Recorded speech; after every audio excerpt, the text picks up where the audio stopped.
আমরা বাঙালিরা স্বাধীনতা অর্জন করেছি ঠিকই, কিন্তু আমরা সভ্য হতে পারিনি। আর তার প্রমাণ আমরা আরও একবার দিয়ে দিলাম। আমরা প্রমাণ করে দিয়েছি যে সুযোগ পেলে আমরাও দেশটাকে লুটেপুটে খেতে পারি। আর এটার জন্য আমরা দ্বিতীয়বার চিন্তাও করি না যে পরবর্তীতে কি হতে পারে বা কি হবে। মানুষ কতটা সুযোগ সন্ধানী হলে এই ধরনের কাজ করতে পারে।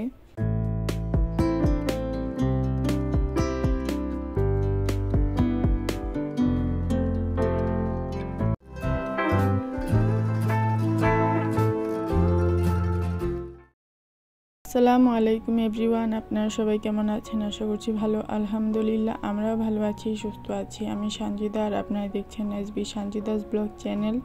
আর আমার এই ছোট্ট চ্যানেলটাতে আপনাদের সবাইকে স্বাগত জানিয়ে শুরু করছি আমার নতুন আরও একটি ভিডিও। আশা করছি আপনাদের সবার কাছে ভালো লাগবে। আর প্লিজ ভিডিও শুরুতে একটা লাইক দিয়ে নেবেন, আর পুরো ভিডিওটা কন্টিনিউ করার চেষ্টা করবেন। যদি আমার আজকের ভিডিওটা আপনাদের কাছে ভালো লেগে যায় তাহলে প্লিজ আমার চ্যানেলটাকে সাবস্ক্রাইব করে পাশেই থাকবেন। তো আজকের ভিডিওটা আমি শুরু করেছি মূলত ঢাকায় এসে, তারপরে এই ভিডিওটা ছিল। যদিও বা এটা তার 2 দিন কি 3 দিন পরের ভিডিও ছিল ঢাকায় আসার। কারণ আসার পরে সবাই একটু অসুস্থ হয়ে গিয়েছিলাম, যার কারণে আর কি ভিডিও করা হয়নি তেমন একটা। তো যখন একটু সুস্থ হয়েছি তারপরে ভাবলাম যে কেননা আজকে একটু ভিডিওটা করি, তো সেই জন্যই আর কি ভিডিওটা করছিলাম। আমি কিন্তু আমার আজকের ভিডিওটা সকাল 10টার দিক থেকেই শুরু করেছি।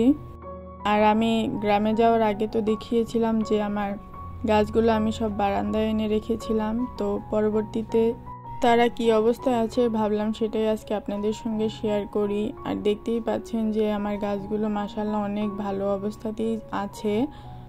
আর আমি কিন্তু এই যে দেখতে পাচ্ছেন মরিচা গাছটাকে গ্রামে যাওয়ার দিন একেবারে কাটাই ছাটাই করে দিয়ে গিয়েছিলাম। আর দেখতেই পেয়েছেন যে মাশাআল্লাহ অনেক নতুন নতুন ডাল বেরিয়েছে, যেটা খুবই ভালো লাগছে আমার দেখে। আর এই যে নয়নতারা, তারপর হচ্ছে গিয়ে রঙ্গন আর জবা গাছে দেখতেই পাচ্ছেন কি সুন্দর ফুল ফুটে আছে। দেখে কি যে ভালো লাগছিল কি আর বলবো।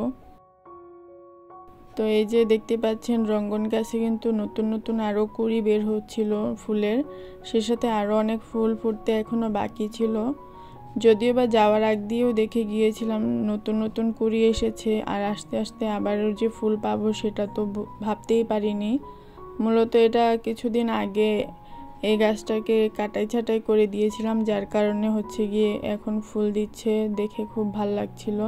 আর এটা কিন্তু আমি একটা ডাল থেকে তৈরি করেছিলাম। আর এই যে রেইন লিলি গাছটাকেও আমি কেটে দিয়ে গিয়েছিলাম ছাঁটাই করে, তো সেটা তো সুন্দর পাতা দিয়ে ভরে গেছে।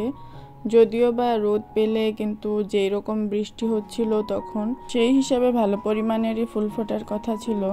তো যাই হোক, যেহেতু রোদ পাইনি ঠিকঠাকভাবে, তো সেই জন্য আর কি ফুল তেমন একটা ফোটেনি।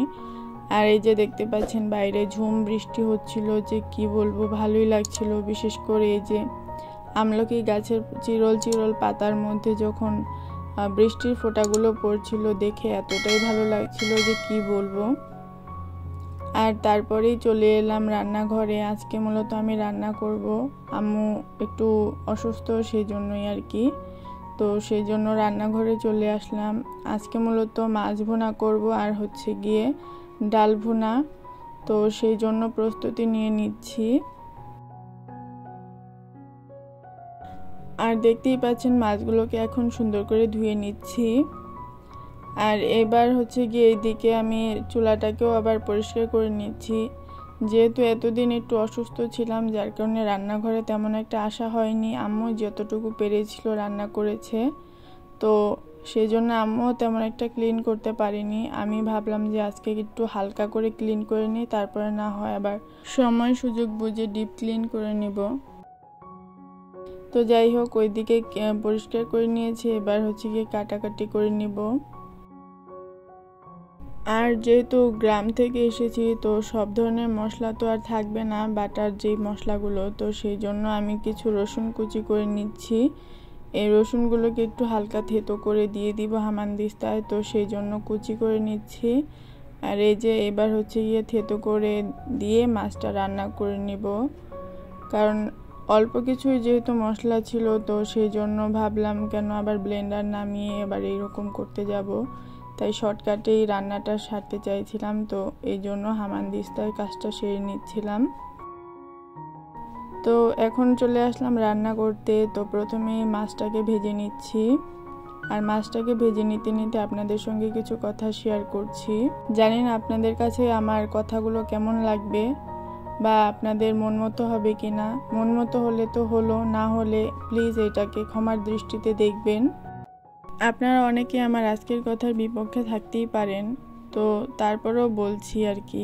আমরা বাঙালি, স্বাধীনতা অর্জন করেছি ঠিকই, কিন্তু আমাদের মধ্যে কোনো সভ্যতার কোনো রেশ মাত্র নেই। সেটার প্রমাণ আমরা আরও একবার দিয়ে দিয়েছি জাতিকে। এই কথাটা বলার কারণ হচ্ছে গিয়ে যে আমরা বাঙালি হয়ে যদি আমাদের স্বাধীনতাটাকে এত বাজেভাবে প্রেজেন্ট করি, তাহলে বহির্বিশ্বের লোকজন আমাদের সম্পর্কে কী ধারণাটা নেবে। তারা নিশ্চয়ই এটা বলতে একদমই দ্বিধা করবে না যে আমরা বাঙালিরা সুযোগ সন্ধানী, সুযোগ পেলে আমরাও কাউকে ছাড় দিতে পারি না বা ছাড় দেই না। সুযোগ পেলে আমরাও দেশটাকে এইভাবে লুটেপুটে খেয়ে নিতাম। শুধুমাত্র আমরা এই ধরনের সুযোগ পাওয়ার অপেক্ষাতেই বসে থাকি অল টাইম। জানি এখন হয়তো অনেকে এসে বলতেই পারেন যে সরকার যে এত হাজার কোটি টাকা খেয়ে গেছে সেটার কি। তিনি তো ছিলেন স্বৈরাচার শাসক, তিনি তো খেতেই পারে, কিন্তু আমরা তো হচ্ছে কি এই দেশের জনগণ। এই দেশ আমাদের, আমরা কেন এই দেশের সম্পদ এভাবে লুটেপুটে খাবো বলেন? এটার তো আমাদের প্রয়োজন নেই, কারণ এই সম্পদ, এই সকল কিছু কিন্তু আমাদের নিজেদের টাকা দিয়েই তৈরি করা হয়েছে বা কেনা হয়েছে। তো এটা তো আর ওই স্বৈরাচারী শাসকের নয়, এই টাকাগুলো তো আমাদের ছিল। তো কেন আমরা এই দেশের সম্পদগুলোকে এইভাবে নষ্ট করছি? বলতেই পারেন যে আপনাদের ক্ষোভ ছিল যে 15টা বা 17টা বছর ধরে আমাদেরকে এভাবে শোষণ করে গেছে। হ্যাঁ, মানছি, কিন্তু এই যে জিনিসগুলো নষ্ট করা হলো বা অনেকে নিয়ে গেল, এগুলো কিন্তু আবারও আমাদের টাকা থেকেই কেটে নিয়ে আবার পুনরায়ভাবে পূরণ করতে হবে। তো দেখা যাচ্ছে দিন শেষে আমাদেরই কিন্তু লস হয়ে যাচ্ছে, কারণ একটা জিনিস একবার তৈরি করলাম বা কিনলাম, তারপরে কিন্তু আবার সেটাকে করতে গেলে আরও ঝামেলা তৈরি হয়, যেটা একদমই আমাদের জন্য ঠিক না। তো সেই জন্য আবার অনেকে বলতে পারেন যে সেগুলো যারা নিয়ে গেছে তারা কিন্তু আবার ফেরত দিয়ে গেছে। এই ফেরত দেওয়ার মানে কি? নেওয়ার সময় তো সবাই ভিডিও করে দেখাচ্ছিল, যেটা পুরো বিশ্ব দেখেছে। এখন ফেরত দেওয়ার সময় কি পুরো বিশ্ব দেখবে? আর যদিও বা দিয়ে যায়, এটাতেই বা কি প্রমাণিত হলো যে তারা একেবারে সভ্যতার শিখরে পৌঁছে গেছে? এটা কিন্তু একদমই ঠিক না। আমি নিজে দেখেছি একজন শিক্ষক হয়েও এরকম, মানে ডাক্তার বা শিক্ষক এরকম একজন ব্যক্তি যে কিনা এই ধরনের একটা, মানে এটাকে রীতিমতো চুরি বলা যায়, চুরি করে নিয়ে গেছে, যেটা একদমই আমাদের উচিত ছিল না। কারণ একজন শিক্ষক যদি কোনো কিছু চুরি করে, সে শিক্ষার্থীদের কি বা শিক্ষা দিবে সেটাই তো আমি বুঝতে পারছি না। অনেকে এটার দ্বিমত পোষণ করতে পারেন, কিন্তু এখানে আমার আর কিছু বলার নেই, কারণ এটা আমাদের দেশের জন্য লজ্জার বিষয় ছাড়া আর কিছুই না। আর তার থেকেও বড় লজ্জার বিষয় ছিল এটাই যে আমাদের সাবেক প্রধানমন্ত্রী শেখ হাসিনার কিন্তু আন্ডারগার্মেন্টস নিয়ে ছেলেরা যেই একটা উচ্ছৃঙ্খল পরিবেশ তৈরি করেছে, সেটা কিন্তু একদমই ঠিক ছিল না। সেটা হয়তোবা তার উপরে ক্ষোভ থেকেই করেছে বা অন্য কোনো বিষয় থাকতেই পারে, কিন্তু তাই বলে যে মেয়েদের এই বিষয়টা নিয়ে এইভাবে বাজে একটা ব্যাপার তৈরি করবে, সেটা কিন্তু একদমই ঠিক হয়নি। যেটা আমার কেন পুরো বিশ্বের মানুষের কাছে দৃষ্টিকটু লেগেছিল। উনি হয়তো বা একজন স্বৈরাচারী শাসক ছিলেন, তবে ছিলেন তো একজন মেয়ে। এটা যতগুলো মেয়ে আছে তারা এটা ব্যবহার করে, তো সেক্ষেত্রে কিন্তু খুবই বাজে একটা বিষয় হয়েছিল। আর তারা এত বাজেভাবে এটাকে প্রেজেন্ট করছিল, যেটা একদমই মানে দৃষ্টিকটুই লাগছিল সবার চোখে। শুধু আমার চোখেই যে লাগছে সেটা কিন্তু একদমই না। তো যাই হোক, কথাগুলো বলতে বলতে অনেকটা সময় পার হয়ে গেল। এর মধ্যে কিন্তু আমি মাছটাকে সুন্দর করে রান্না করে নিয়েছি। আর আগেই বলেছিলাম যে কোনো মশলা তেমন একটা তৈরি করা ছিল না, তাই জন্য ঘরে কেনা মশলাও খুব কম ছিল, জিরা ছিল খুবই কম। তাই আমি জিরাটাকে টেলে নিয়ে হাতে চামচের সাহায্যেই গুঁড়ো করে নিয়েছি, কারণ যেহেতু অল্প পরিমাণে জিরা ছিল তো সেই জন্য আর ব্লেন্ডার ব্যবহার করার ইচ্ছে হচ্ছিল না, তাই এইভাবেই করে নিয়েছি। আর এদিকে কিন্তু ডালটাকে রান্না করে নিয়েছি।